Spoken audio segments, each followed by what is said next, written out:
Children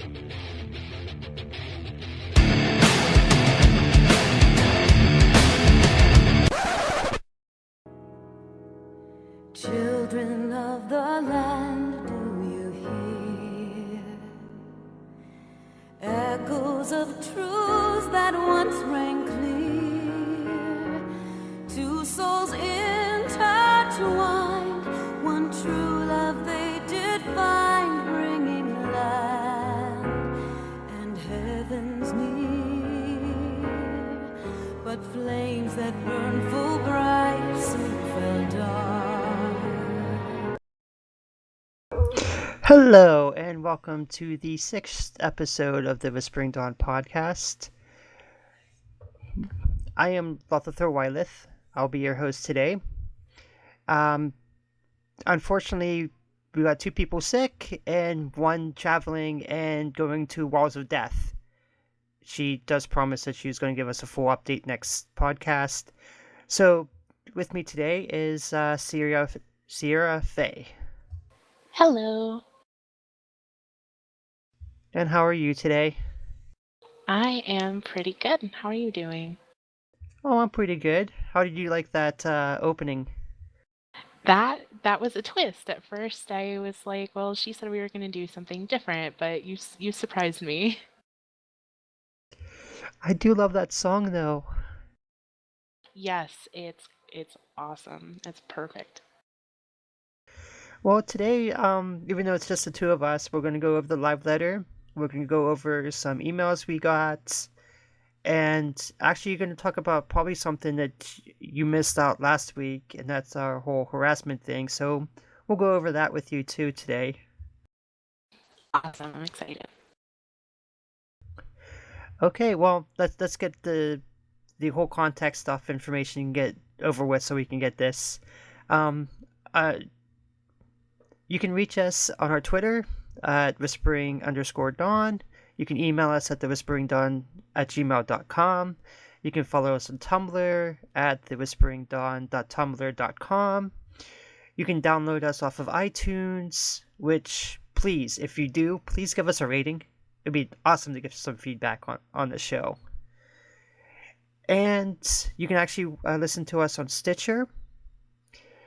And before we start on the whole live letter that just came out, there's a couple things from last episode that I need to kind of scratch off because some things have changed, especially with our contest.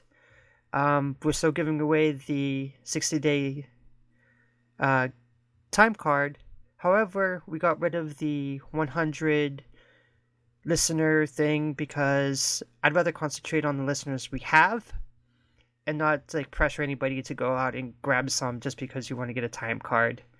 So that's that. And the other big announcement I had is instead of the 20th episode of us going live, we are going to do that at episode 10. So after this episode, we have 4 more episodes to do this. Are you excited? I'm really excited. I think going live is going to be a lot of fun. I do too, and I'm actually really excited. We'll probably have the Twitch page up by the end of the week, at least a rough model of it. So I'm excited. I'm going to be doing it on. At least I'm trying to work on OBS because I've never used the program before. So I'm trying to learn it for the podcast. So Yeah, I don't even think I've heard of it, but I hope that works out well.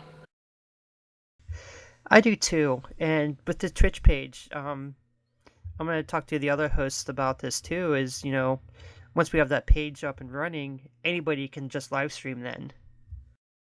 Yeah, and that would be nice to kind of do this whenever. Yep, but we've got a lot of things to go over, so let's just jump into this. Sounds good. First, let's tackle this live letter. Yes.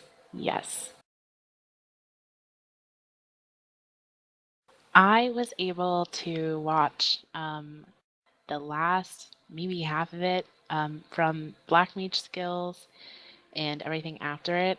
Unfortunately, I couldn't watch anything before it, so Did you at least see the opening, that opening trailer? was that I saw the Dusk Vigil and I saw some of the stuff that Yoshi P was kind of exploring, but I'm not sure if I saw the beginning. I watched a few things that I found. Well, the song that I actually played during the opening is from that trailer. Yes, then I did see that. Okay, this is the trailer we should have got, I believe, at the last live letter. It's just really emotional, and this is what we should have gotten, I think. Yeah, I agree with that. But I also know that at this time they were like they were saying that now that there's, a month, a little less than a month, till at least early access and release, they're going to start throwing a bunch of stuff at us. So I'm really excited for that. But this trailer was perfect to start that off.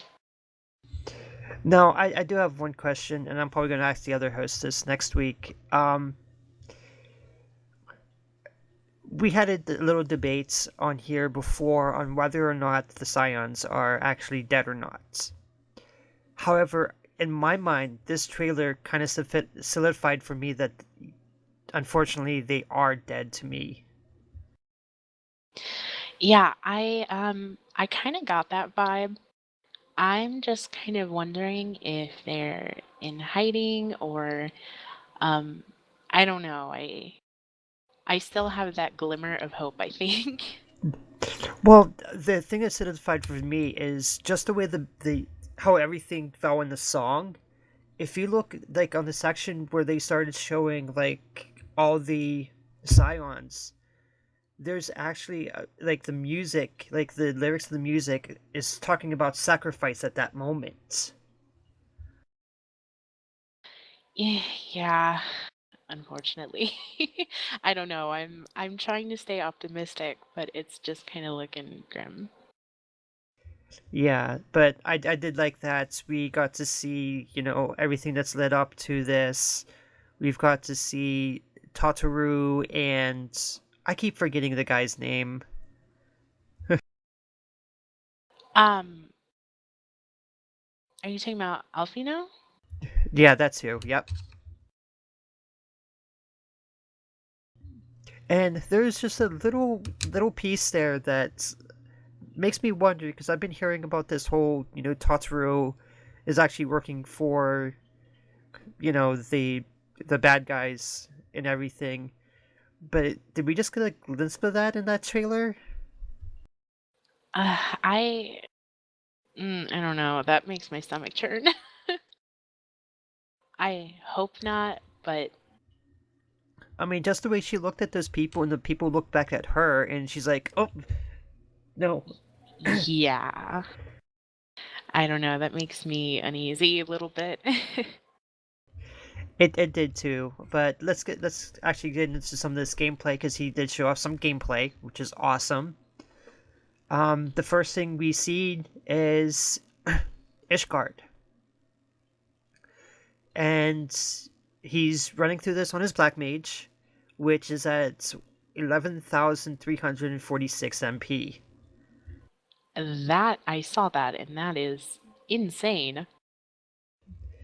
Yes, and he's just running around the town, showing us the lower levels, the higher levels. At one point, he actually goes into the cathedral that I guess he wasn't supposed to go into, and gave us a little brief in there. And he's like, "Oh crap!"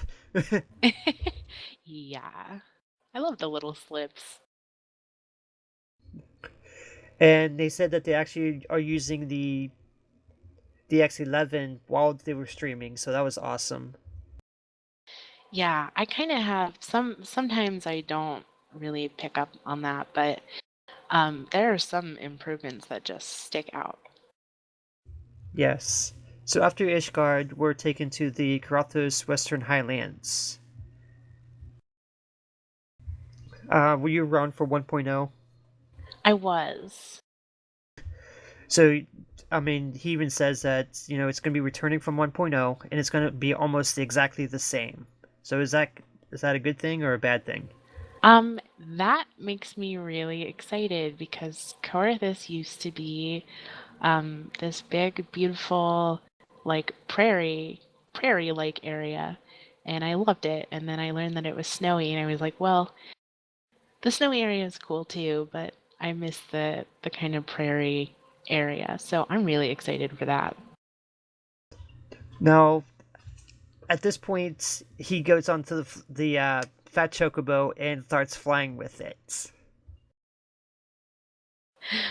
Yeah.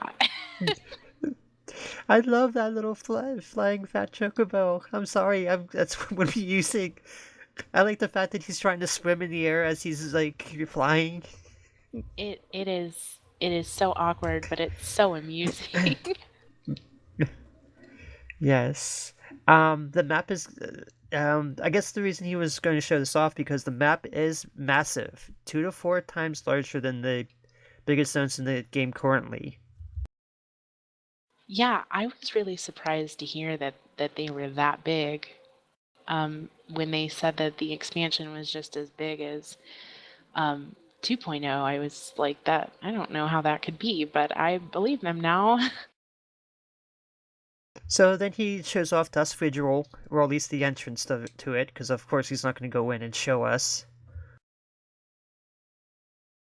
Yeah, eh, that I don't know if I'm excited for that or not. I mean, I'm excited for all the new dungeons, but for it to sound so much like Stone Vigil, and I don't like that dungeon. I don't know. I'm kind of iffy.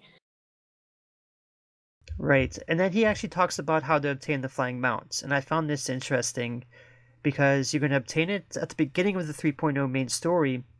However, just because you can fly doesn't mean you're going to be able to fly in a new zone. You're going to have to actually pick up on the unique wind currents in each zone, and some of them can be picked up through questing, some are collected and discovered through exploring. I'm actually excited for that. Yeah, I that it sounds interesting, and I think it's gonna be good to I guess it kind of pushes people to explore because I know that some people are just gonna get right down to business and gotta hit 60, gotta get into Alexander, which is fine. But I think especially with these new zones, it's gonna be really awesome to just explore. Yeah, I do agree with that. It's going to be awesome to explore. And he went to another area, but this is the thing I found fascinating because, well, one, there was actually wild chocobos that were enemies in this area, but he also explained that, people were talking about how the monsters and zones were weak, and he claimed that the 3.0 monsters were scaled much, much higher. And it said that, you against two monsters of the same level will be very difficult, and that it might actually be better to go in these areas with some other people just so you can, survive, or you can run away, or, you know, That makes me pretty excited too. I think that's it kind of brings back a 1.0 vibe for me, and I'm sure people that played 11 would definitely say that that's an 11 thing. 'Cause it's hard to solo stuff. But I don't know. I'm excited that there's going to be more stuff that requires teamwork, just in the world itself, at least for now. and then he actually talked about like losing the protection of Hidolin, and how like monsters are going to have higher line of sights, and it's just going to be way much more dangerous. So Yeah, I'm super stoked. That just brings back 1.0 memories. okay, next they go back into the upper class area of Ishgard, which they wanted to show us earlier, but because it was nighttime, we couldn't really see. And then they showed us the last vigil. I is that another dungeon? I didn't get to see that stuff. Actually, no. What it is it's in the upper class area of Ishgard, so it's not really a thing. But he was talking about how there were like he was actually showing off the 12 Knights of Ishgard, which are the statues on the outside. Um, he actually, actually went in and showed us the dramatic lightning and stuff like that. But I guess that there's like other visuals that we've seen so far, like Stone Visual and Dusk Visual, and this is actually the last visual. Huh, that's an interesting bit of information, I guess. Yeah. And he actually started saying about, something about, this is the last visual. So this is, I guess, the last place we're going to stand in everything. Huh, that's really interesting to me, actually. The other thing he actually did say too was this is the only place you're gonna like, and Ishgard is gonna be the only place we're gonna be able to find a new job, um, guild people. So Yeah, and that makes sense to me, I guess. I'm I feel good about that. I think that's good. Instead of trying to fit them into the city states that already have a bunch of jobs. yes, and the last thing he did in the first half was show us Primal. He showed off Vivana, and I'm sorry, I was actually live tweeting at this point, and I still stand by my tweet when I said this looks exactly like General Grievous. I am gonna have to go see if I can find that. Yeah, I didn't get to see that, but I'm really excited for the new primals. The only thing I'm hoping is that they don't have too many mechanics similar to what we already know. But I think I have enough faith in them to change things up. Well, he didn't show any of the mechanics because he actually did pull the primal, but he was able to keep it off screen so we couldn't see it, which kind of sucked. Oh, well. So that concluded the first part, and then they showed the media tour stuff. So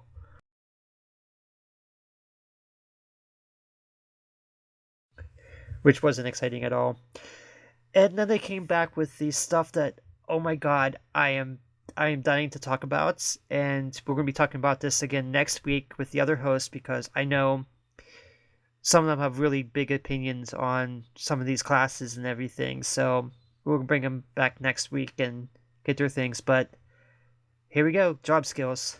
Yay, the part I did get to see this, and I was actually um I have a social link shell that's pretty big, and some of them, don't have access to the live letter as it's going. So I was actually kind of posting all of that stuff in there, and people were so psyched. Okay, first they did a trailer that showed all the actions for all the jobs, and then they went into each individual one. He did not spend a lot of time on them, but he did give us some of the core foundations of what they were trying to do in this expansion. And the first one he showed off was, of course, because he mains Black Mage, he showed off Black Mage. And he showed off the nice little spinny thing that we've seen in the benchmark trailer. And it's actually a thing that gives haste. And as long as you just stay in the ley lines, it can actually buff your DPS a little bit. Yeah, I read that, and is that the thing that you can renew, or is that something else? Maybe I'm jumping ahead. Um, Oh no, that was something else. No. Yeah, ley lines, and then those are the ones that I think if you leave, they disappear or something. yes. Yeah, that's gonna be awesome, especially for DPS boost. Yes, and then he talked about some of the other ones like Sharpcast, where you can cast another spell and it will force to proc your Fire Starter and Thundercloud. That is wonderful. I love my procs. And then they talked about Inokuin. I don't know how to pronounce it. I'm sorry. That's okay. I don't really either. It's a 30-second buff if you have Aspero Umbra and be able to cast Fire 4 and Blizzard 4, but only when you have this buff on. And it appears that Fire 3 and Blizzard 3 are transformed into Fire 4 and Blizzard 4. And you learn that about level 59. So, yeah. And then I think this is the one that I was thinking of where you said Blizzard can renew it, but each renewal is going to be Yes. 5 seconds shorter. Yes. This, I think, is going to be the toughest thing to get a grasp on. And I'm hoping that the Blizzard and Fire have some really awesome things to them that make me actually want to use it, because right now as it stands, I feel like I would be too afraid to lose my stacks. Yeah. He said that the new mechanic to Black Mage play will be managing Inkling on top of the Astro Umbra stances. Yeah, I'm excited to try it, but it's probably going to take me a while, I feel like.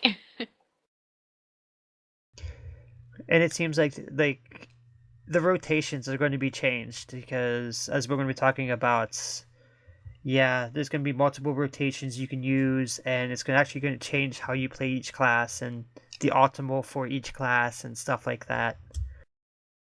Yeah, it looks like some of these skills are just they're going to change a lot of the usual rotations that we use, and I hope they're a lot more effective. So we'll start with Paladin because that's the next thing they went back into. He says the thing, and then he talks about getting indemnity, and I guess they're gonna have two stances. One for, and this is where I kind of got to think because I think all tanks are gonna get this. They're gonna get one stance where you're gonna be more of a main tank, and the stance you're gonna be for off tank. Yeah, I did see that in all the tank classes, and I think that's nice. I don't know how it's gonna work with like warrior, but I guess we'll see. And it says, in terms of Paladin, it has a strong defense and can be accentuated, helping out allies and blocking for your allies. So they're talking about the Divine Veil, which is that barrier thing that we've seen in the benchmark trailer. Yes, that looks really cool. It kind of looks like some sort of a tank limit break. Obviously not as powerful, but something like that. Yeah, and then we're going to go into Warrior. And this is where he talks about Deliverance and I think Abandon were the two stances. Um, I think abandon is the other stacks instead of wrath or something like that. Yeah, Deliverance is an attack stance, and I believe Abandon is the others is like a more of a like a probably the main tank defense type of stance. Well, the main one for warrior is defiance, so I don't know if they're gonna change that or what that's Oh, I'm about. sorry. It might you might be right. I think it's Defiance and Deliverance. I see. Well, I have notes and I see abandon. I guess I missed what that's used for. Oh yeah, it's Defiance and Deliverance. I'm sorry. It says while you're in Defiance, you have Wrath, and Deliverance, you have Abandon, which also stacks. Okay, so they're okay. Well, that's I like that there's still gonna be stacks for warrior to use because that's I feel like that's just kind of their thing. The only problem is it says there's intuition, which can hit an attack to front, but hits the flank where are guaranteed crits. It would actions that would heal you and deplete abandon when you use them. Huh. That's I don't know. That's gonna be really interesting. I guess it's going to be very clear when you're tanking and when you're DPSing when you're dancing. So, Yeah. Yeah, that's true. and then we actually look on our first of the new classes, and that's the Dark Knights. Yes, their skills looked awesome. Yes, it's going to have a dark theme, a dark power theme, which everybody I guess kind of thought so. The thing is you're going to have a dark aura that's going to raise your DPS, but it's going to deplete your MP while you're wearing it, and you're not going to be able to get any buffs that require MP. Yeah, I saw that and I don't know. I immediately thought Paladin, though I know Paladin can get those buffs. Um, but I know that they also said that the skills that grant them MP back do also um, build up enmity. So Yeah. I don't know. I hope that's going to be good. Um. That's the grit stance, which is the tank stance for Dark Knights. You're gonna have weapon skills that raise indemnity and observe MP. And a lot of the actions are going to have dark in it, like Dark Arts, Dark Passenger. There's going to be Soul Eater, I see um, Living Dead on here. Living Dead stance on top of your grid stance. I mean, they sound cool. Yeah, yeah, I can just see a lot of people like having like macros that's gonna like peep dark stuff. Yeah. Yeah, I can see the macros already. All actions leading up to 50 on all tank jobs have been adjusted, and they have been taken into consideration because when you hit 60, you'll be rising eye level as well. So, yeah, Yeah, that makes sense. yes. And next is one that I thought got really great hype in this promo, and I kind of wish Aerith was here to talk about this, but unfortunately she's sick, so I'll have her talk about it next week, and that's Monk. Yes, I don't I have one character with all jobs to 50, but Monk is not really one that I play, but the stuff that they talked about was really exciting. Yes, Grease Lightning 3 is going to be very important. Um, Added actions don't extend to Grease Lightning 3, so more sitting. And then, they added an action that allows you to hold GL3 while boss is invulnerable / in air. Meditation can be stacked up to 5, which is going to give you higher DPS. And you can consume those stacks to recover TP. Yeah, that's insane. That's awesome. And I know that I have some friends that main Monk and they are always talking about losing their stacks when, the mobs fly away or whatever they do. Yeah. So I So I expect that to be a big, big deal for monks. Oh yeah, be able to recover their own TP. I think that's gonna make them happy. Oh yeah.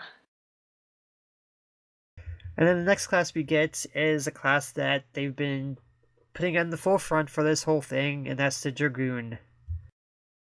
Yeah, they though I feel like I don't know, unless I missed it, I feel like Dragoon didn't really get as much or wasn't shown with as much. No, I mean they said the biggest feature was able to cast Blood Oath of Dragons, so and that's just has give you an added proc. So I don't know if there's more or less, or if the person I'm reading this from just didn't care about Dragoon. Yeah, I'm also reading it from someone, but I remember watching it and I know they had hyped up Dragoon, but then when they got to it, it was kind of like, oh, okay. But I do find it interesting that out of all the classes that were shown during the job skills, Dragoon was the only one that actually killed theirs. That's that's true. That is true. Okay, we're going to talk about the next class we're going to talk about is actually one that's going to is been getting a lot of salty players because of it, and I understand why, and that's Ninja. Yes, Ninja is one of my mains, and I'm not sure how I feel about it in 3.0. So they're going to extend Huton. Um, if you want to talk about this, go ahead. I don't know Ninja that much, so go ahead and talk about it. I just remember Huton. Well, Huton is the wind thing that we use to increase our how fast we hit things. And I think they said there's going to be a skill or some skill that we can use to increase that so that we can use our other mudras, which um wasn't ever really a big deal for me, but that's gonna be awesome still. I'm excited for that. Um and then they said adjust anonymity, and I don't know on yourself or on other people. And I'm not sure how that's gonna work or why they were given that. I don't know either. I'm curious, but I don't know. That's kind of weird to me. But that's gonna help out, like if they're doing too much damage and they're starting to take indemnity, they can just transfer that right to the tank. Then at that point, Yeah, that's true. Well, and I guess it's kind of fair, because I know that uh, what am I thinking of? Dragoon. Dragoon has the jump back that has their anonymity, and then I want to say Bard has one too. So I don't know. I guess it's kind of normal. I guess. And then they talked about positionals, and I don't know about that. I'm not excited, but I am willing to listen to what they've done. Um, I know when he said it, he's like he's gonna like they're talking about it, ninjas being attacked from any side, and you have to actually watch that. And I didn't catch all of that, unfortunately. So Yeah, I'm not 100% sure, but I don't know. They have right now ninjas only have two positionals, one that they use probably on a regular basis. My thing with ninja was I think monk is hard for me because of the positionals. That's for me that's just too much and I can't keep up with it. And then I would say dragoon is in the middle. They have a few more positionals but not as much as monk. And then there's ninja who doesn't have many at all. So I don't know. I kind of like how it is now because of that, but like I said, I'm willing to see what they've done, but I can't say I'm really excited right now. yeah, I like I said, I my little rogue person's only at level 12, so I couldn't even say anything about it. So, Yeah. well, next we get Bard, and um, I guess you can sing Wondrous Minuet. Now, I don't know if that was something you could do before. Nope, that's a completely new like song or stance.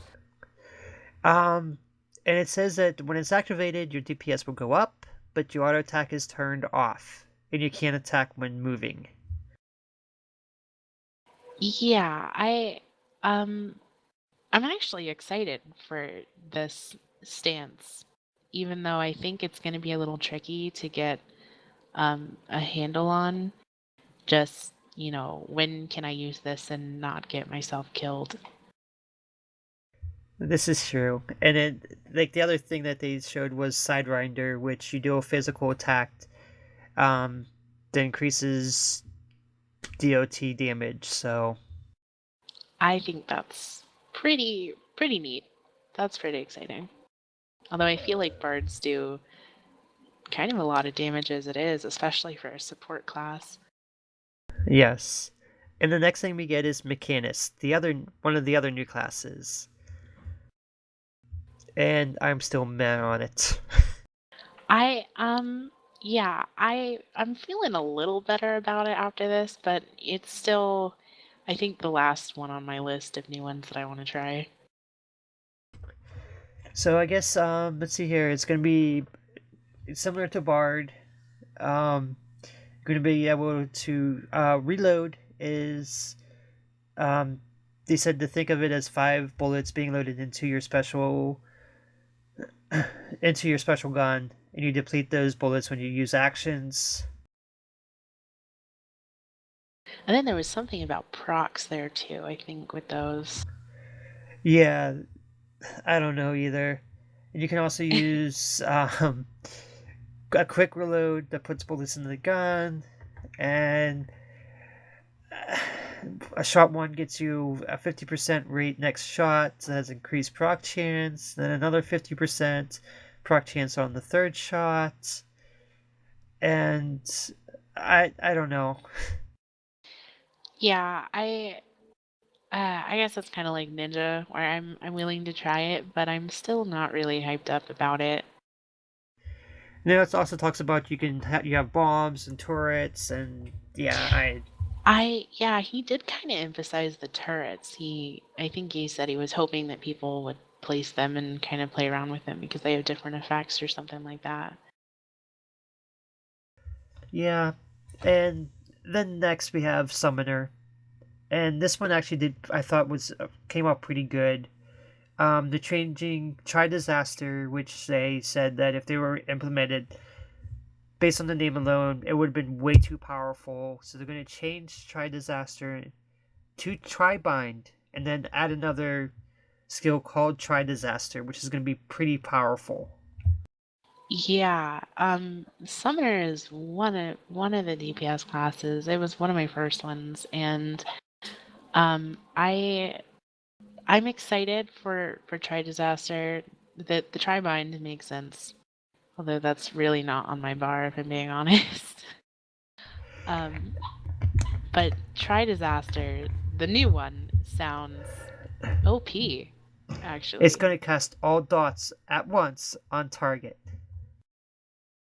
That sounds. I'm wondering if it's gonna take. I bet it's gonna take like either a stack of either flow or something, because that's really powerful. Well, they said that the summoner attacks will deplete your ether flow and your bio. So, Oh, okay. Well, that makes more sense. they also talked about how adding more pets would not make any difference. Um, adding a new Eggy, so a lot of people were kind of mad about that. Yeah, I've heard a lot of people kind of whine about that. I'm really okay with not really getting more eggies. I mean, yeah, they could look cool. But I know they mentioned something about the skins, so Yeah, you can get a Carbuncle Glamour or something like that. That'd be awesome. yeah, they did mention that. So, I mean, if you can change what they look like, if that's I know people want like new skills with new eggies and stuff, but I think they said they were buffing these or changing the actions around or something like that. Yeah, they're gonna try to. With the pets, yeah, they're gonna try to bolster them and add some actions to them. Yeah, so I'm really okay with not getting more eggies.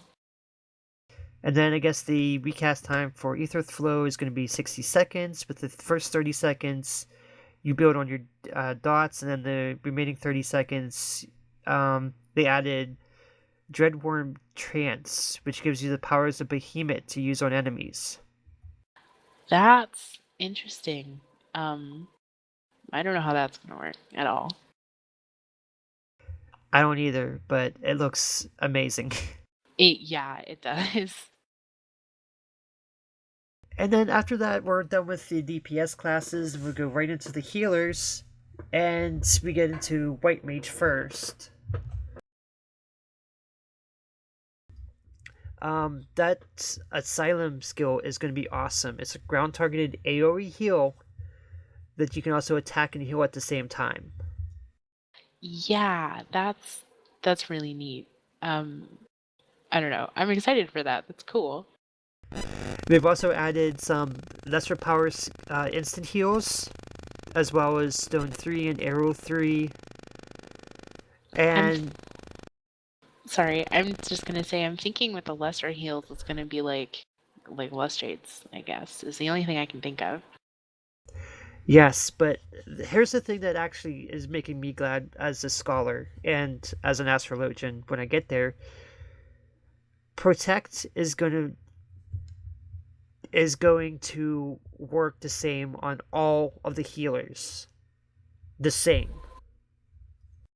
And that makes sense to me. I'm glad because I don't know, I just feel like one class is a main buff. I mean, I guess originally it kind of made sense.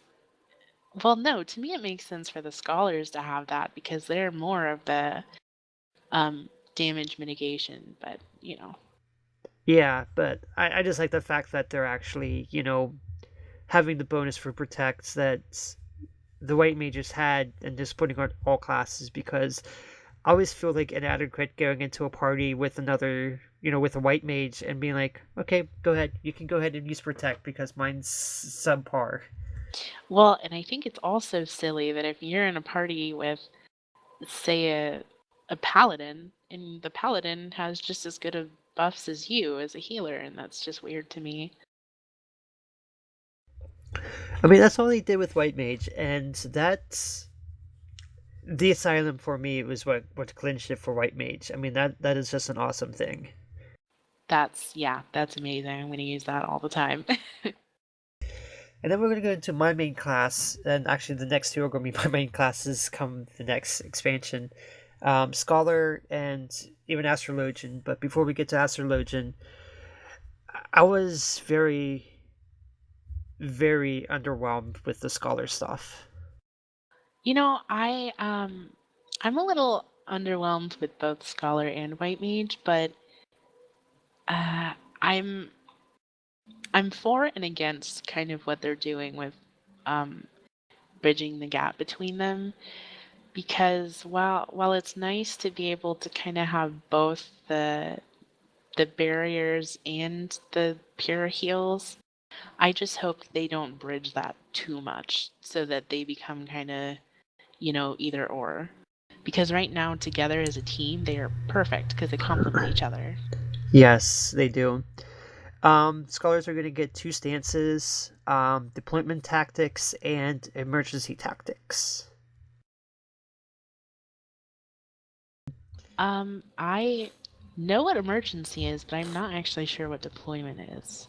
I think deployment's going to be more like, I don't know, it says I for an eye has been adjusted by deployment tactics as well as other skills. So I think it's more of a DPS stance, and emergency is more of a healing stance. Oh, okay. Because it also talks about, emergency tactics makes Adlo a healing sort of skill, which Adlo is already a healing sort of skill, so I don't understand that one. Huh. Well, so maybe deployment is going to be take the place of cleric stance on scholar bars. Yeah, I think so too. Dissipation is going to sack my pets to give higher magical power. I'm wondering what that means. I don't either, and I don't want to like just sack my pet like that. I like where it's at, and since I've been able to do macros, my healing with it has been a lot better. The only thing that I can kind of think of is, well, the words magic power and the beginnings being MP at first made me think that it was some kind of MP region, but then that didn't make sense because you guys have either flow. So the only thing I can really think of is if you sacrifice your pet and can do something like benediction. Probably. We'll see how it goes when once we get there. But there was no talk about like really higher level DPS or stuff like that. So I'm just gonna get Scholar to 60 because it's my main right now, and why not? Right. And this one I'm actually looking forward to, especially after this live letter, and that's Astrologian. Yes, I'm really looking forward to it now. It's gonna have two stances: mood reading, star reading.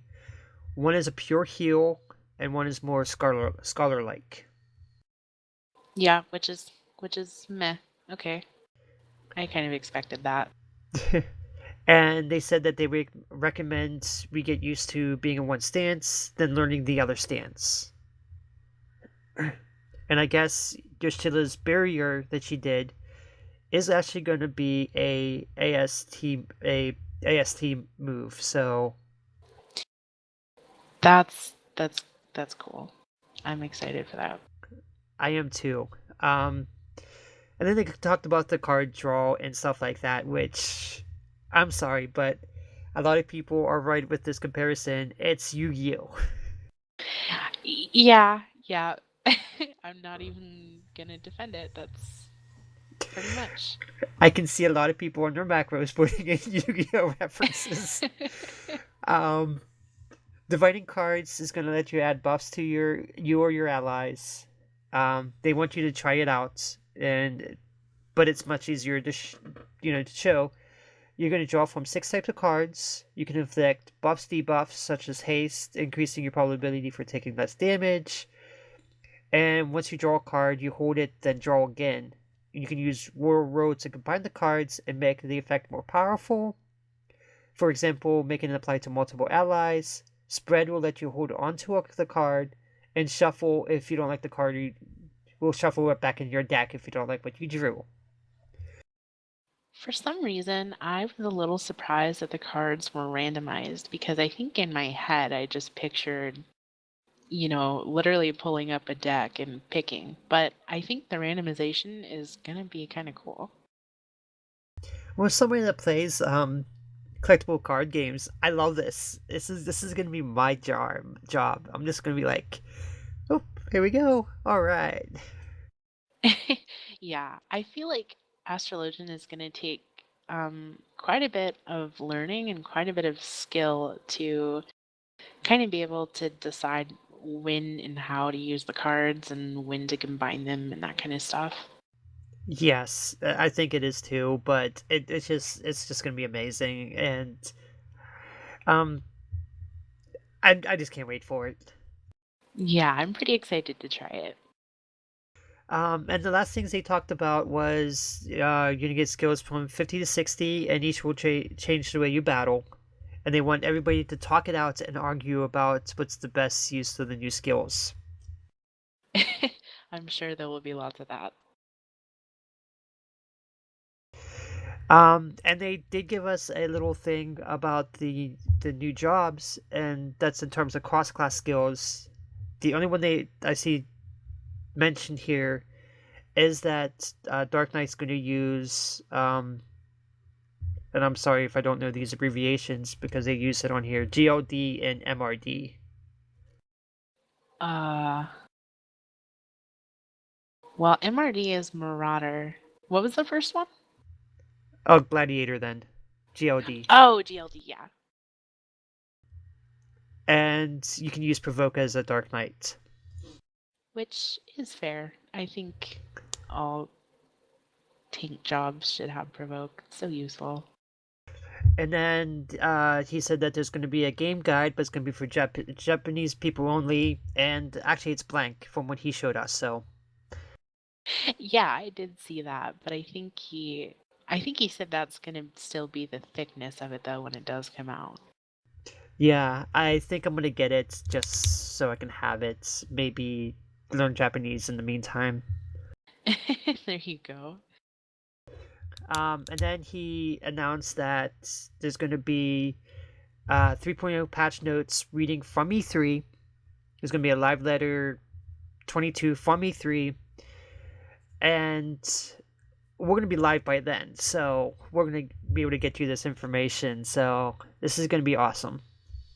I saw that and I'm really excited. I mean, I'm hoping I can write fast enough to get all those notes down, but that's gonna be fantastic. It's probably gonna be posted somewhere. So yeah, we're gonna go over them, and I'm expecting at least a 2 hour, maybe 3 hour episode out of the whole thing. Oh yeah, no doubt.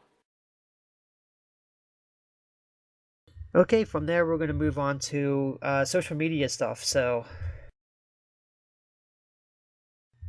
I'm actually gonna save this one for when they come in because it's just he's this is on Facebook and they were talking about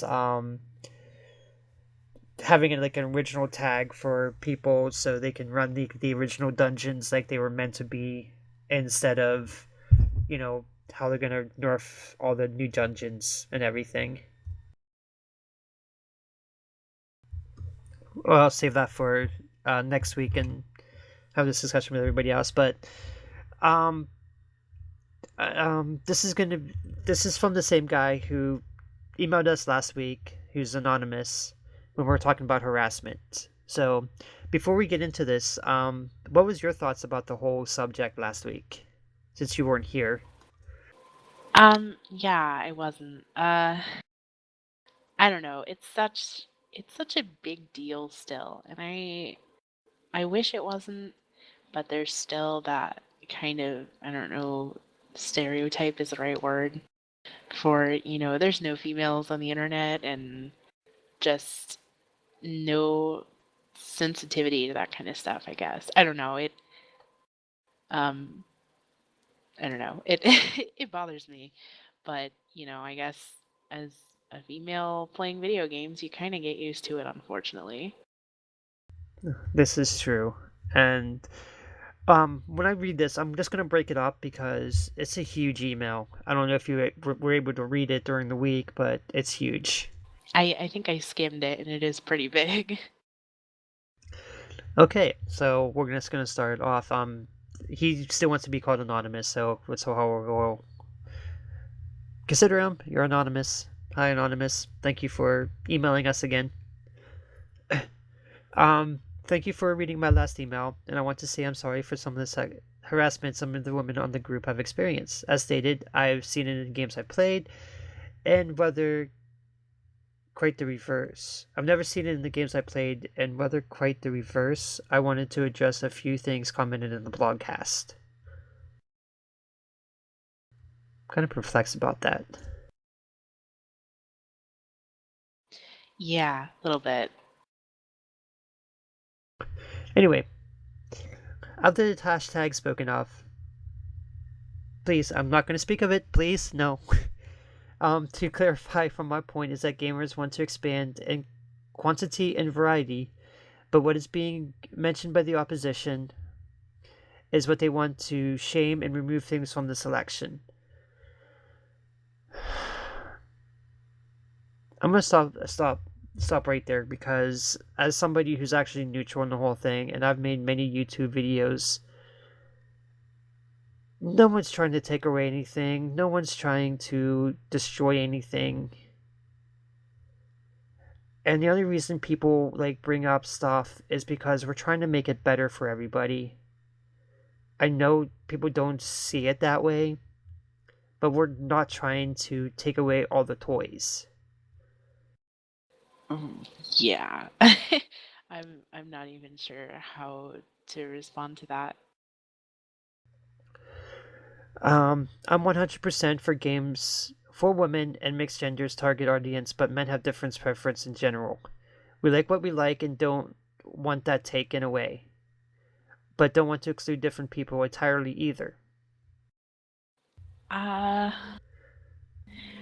I I think I disagree with that. I think it's hard to put men's wants and women's wants into categories because there's always going to people be the people that break those categories. So I don't know. I kind of have an issue with things being labeled specifically one or another. I do too, and I'm actually having this conversation over on a comic book thing too. So, because they're talking about how you know guys want like boobs and stuff, and girls don't. We don't care about boobs. We don't care about how a person looks on the cover. We care about like how they're portrayed in the comic or on the cover, and a lot of times it's a bad position. Um, I'm going to continue on this email though because this is okay. The reverse gendered entertainment equivalent of arguments of what we're seeing would be if a bunch of women got together and said they didn't like how men are being judged, depicted in fashion magazines and romance novels, and demanded they wanted to be accepted into a target audience for these. In this ad, to change all of them. In this hypothetical situation, a more logical stand would have to new writers and publishers make prints tailored to them, which is true for fashion at the moment, but not true for romance novels. Oh, well, the thing is though, if they're, I mean, stereotypically, if men are going to be into like fashion magazines, then nothing really needs to change. If they're already into them, then there's nothing that needs to be changed. They're already into them. But I don't see how, like, how men are being depicted in fashion magazines. I'm sorry, but and this is here and listener, I'm sorry if I'm coming off like wrong here, but women get it. It's not just a problem, and I will say this: it's not just a problem with how females are depicted in fashion, because males get it as badly as well. There's just something about the fashion industry that's I don't know. It's the fashion industry. Yeah. Yep. It is. It's a whole own thing. And I mean, this whole thing is just on ad hominem, and it really is. It's like basically saying if you don't like how men are, women are being judged, and why don't you do the flip side too and wonder if men are doing the same thing? Um, there's a difference between how the two genders are being, especially in pop culture. There's a difference in how they're treated. I mean, I would love to be able to see a movie where, all the guys are in seductive poses for me and I can drool over them the entire movie and for them to be so stupid that, I can pretty much do what I want to them. But I don't want to see that. Like, I don't want to see, females on the other side, being put in these seductive poses in a lot of scenes. And I don't know. There's a good YouTube video out there if people can find it from BuzzFeed that does the opposite in like movies like key movie scenes where the female's being all seductive and they flip it to where it's guys instead, and it's actually pretty funny and kind of sad at the same time. Yeah, I think I actually have seen that. I was thinking that when you were talking, and it's yeah, I agree. It's kind of amusing, but it's also kind of sad that it's even a thing. And this is the thing, like I understand the group you're talking about, listener, and that's the extreme. That really is the extreme. A lot of feminists, which is the opposite here that we're talking about, just want equality. That's all they want. They don't want to subvert the whole social change and make men the new dominant. We're just talking about not being discriminated against because of a gender.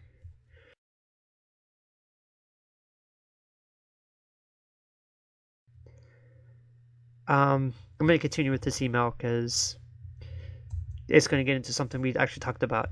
As for the toys, I'm sorry to hear that there's such an issue with women for these toys. It is an old-fashioned way of thinking that superhero toys are for boys. It should be noted that boys at an early age feel reared around girls, as it is probably a pubescent thing where their bodies are not ready to be sexual, but still have a preset reaction that they can't make sense of, and that makes them uneasy. I can speak from this experience. This is not discrimination so much as a target market, and unfortunately, it makes it a lot easier to aim for a large of two markets, especially when targeting for both is impossible at the same time. We do need to probably segregate the two, but make sure both have representation. Unfortunately, I have no idea how the big market for superheroes are with the majority of population of the US, UK, or the world, but I do know that if there's a market, capitalism moves to profit from it eventually. There's one thing that I do have a problem with. We do probably need to segregate the two. This is already happening. There's actually segregation already for toys for male and female. We don't need that. Yeah, that's one thing that I was going to comment on is well, in that and they Anon said something about it not being discrimination for action figures, I guess, aren't for women or girls or whatever they said. But I see that really openly as discrimination because I don't even know where it came from that action figures aren't for girls. I don't know. I'm just kind of confused on that part.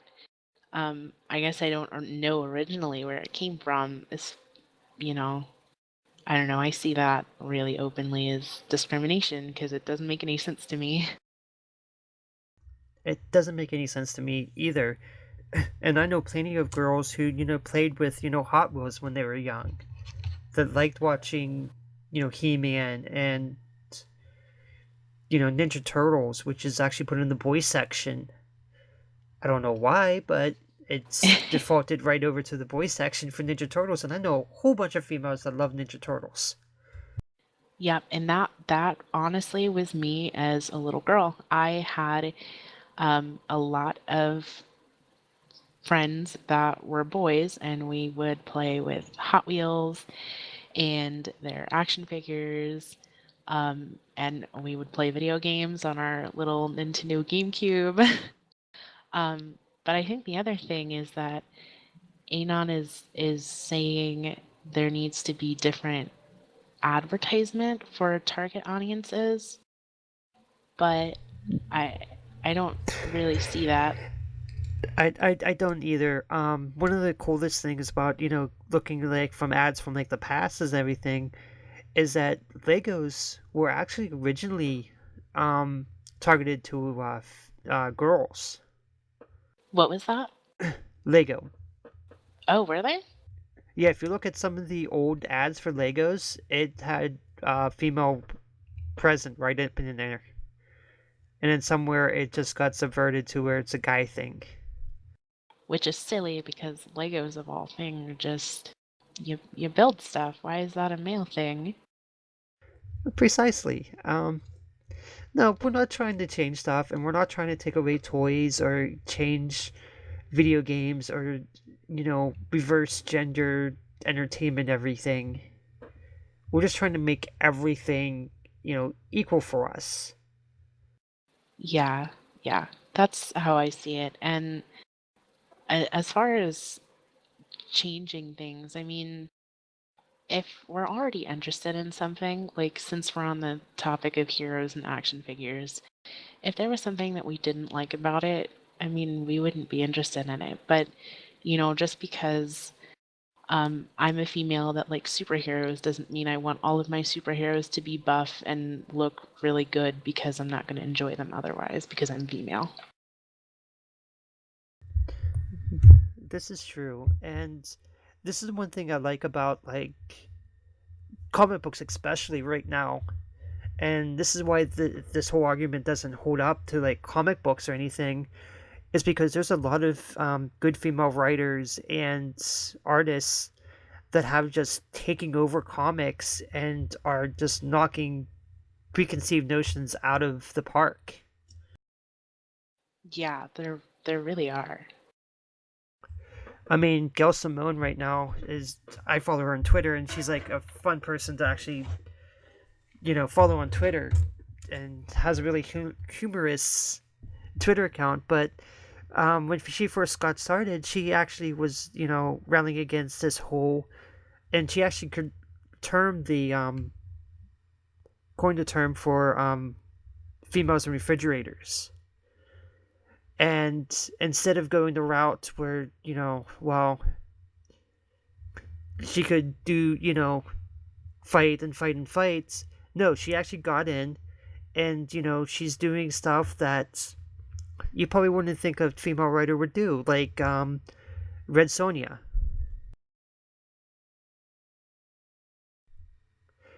And, people like, Kelly Sue DeConnick, who's, work on Captain Marvel, you couldn't tell, unless you know the name, you probably couldn't tell that was written by a female. Yeah, definitely. So it's not like that we want to change everything. We just want more of a voice. We want to be recognized. Yeah, and I didn't get to speak a lot on this last podcast, and I wish I could have, but there are a few things that you know we're it's really great about geek culture, and comic books are in a, depending on who you ask, are in a very good place right now. And video games, I think, besides the vocal minority of females, and this is where a lot of the hashtag movement is against, a lot of video games are actually changing to be more open to have, all kinds of players. I'm glad that the video games are. I just wish the communities were a little more open. Yeah, and he actually said the same point I said last week, and that's the fact that you know they like what they learned and they don't want to be taken away, and that's exactly what I said yesterday. What the whole underlying thing is, people think that software is being taken away from them. They don't want it to change because they want to keep everything the same because they love what's going on, and don't want. And yes, you do want different people, but to have these different people coming in and experiencing your games and everything, something does have to change.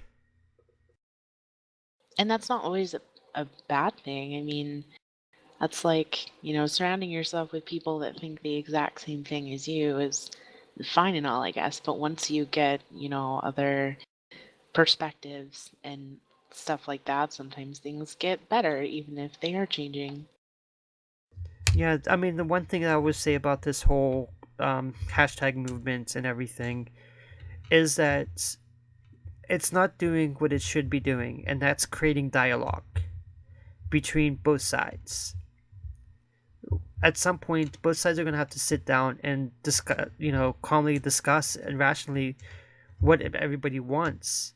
Because I find the whole hashtag movement just floating between two gray areas where they're for corruption in game journalism, and then the next moment they're blasting somebody they call an SJW just because they don't agree with them.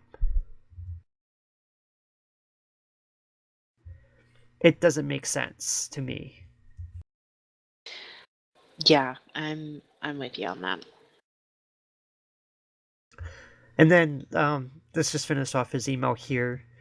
As to comment about women in football, sorry if this comes off as confrontational. I just hope the majority of the audience and members know that sexual dimorphism is a real science of study and that no level of culture can Real change that on average men will live shorter lives than women, can never give birth, are physically faster and stronger, and thus more disposable. Buddhists and scientists say that all things are equal, but we have to realize that the hand we are doubts and deal with it, but also note that while things are in general averages, there are always exceptions. The wisest thing to do is acknowledge the averages as defining traits, but be open to those exceptions and judge the individual, no matter the difference in race or gender, on their merits. Thank you again. That last sentence is what a lot of females are trying to do right now.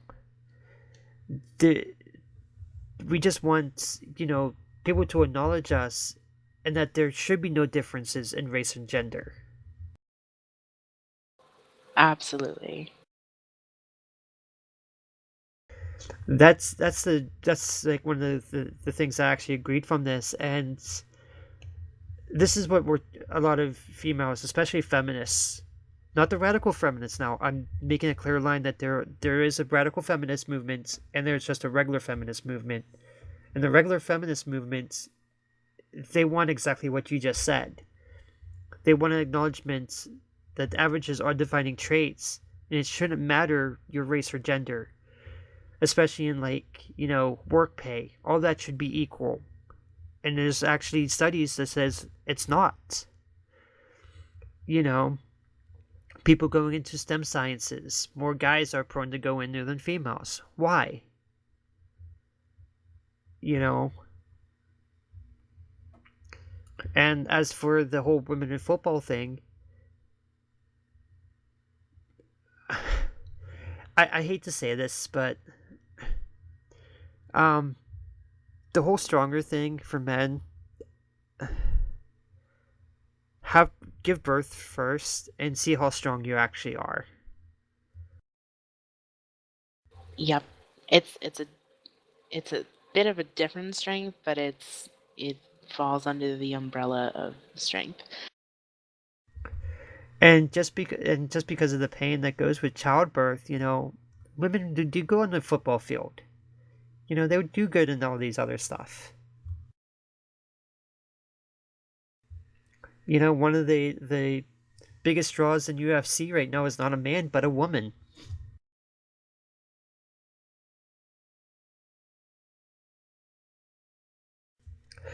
But like I said, I do thank you for emailing, and hopefully you'll email us back again and everything, because I do like hearing from you, even though we kind of disagree here.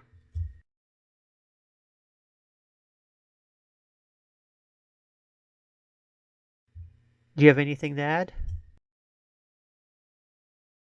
Um, not really that I can think of. Just know that I I disagree with you on some points, but I'm not trying to bash you or your ideas or beliefs. But it's interesting to see someone else's side. So thank you.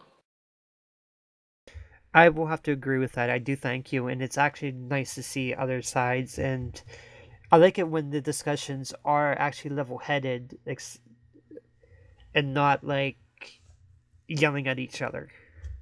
Yeah, that doesn't usually get you anywhere. So yeah, I do thank you for emailing us, and hopefully you email back again and let us know what's up with you and everything. And we're not trying to change. If your mind gets changed, it gets changed. If not, then we actually understand where you're coming from there. But at the same time, and this is the whole thing I don't like about a lot of things, is right now there's a movement within like it's called the MRA, men's right activists. The only funny thing about that is, and I hate to say this, but men definitely has more rights right now than women, and even such a group exists just kind of makes me laugh a little bit. And I'm not saying that's what you are, but a lot of these points that you brought up are kind of some of the points that they talk about, and it's like, eh, I don't know.